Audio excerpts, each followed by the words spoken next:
السلام علیکم۔ بڑی خبر، پشاور زلمی کے اونر جاوید افریدی ٹویٹر اور فیس بک پر پوسٹ کرتے ہوئے پیغام جاری کیا کہ اس پی ایس ایل میں ہمیں کوئی بھی اگر مگر والی صورتحال نہیں چاہیے۔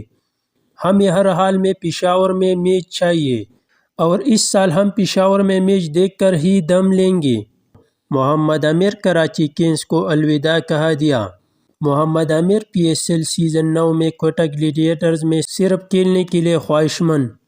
فخر زمان نے کہا کہ مستقبل میں پشاور زلمی کی طرف جانے کی خواہش رکھتا ہوں، لیکن ابھی میں لاہور قلندر کے لیے کھیلنا چاہتا ہوں کیونکہ میں نے لاہور قلندر میں ایک فیملی کی طرح ماحول دیکھا ہے اور میں اتنا پاگل بھی نہیں کہ میں شہنشاہ افریدی، حارث رؤوف، زمان خان، راشد خان اور سکندر رضا کو دوسری ٹیم میں جا کر ان کا سامنا کروں۔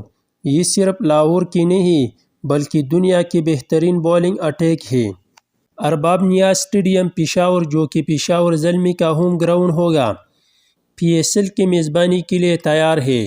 میں پاکستان کرکٹ بورڈ سے گزارش کرتا ہوں کہ پشاور زلمی کی میچ یہاں کروائی جائے۔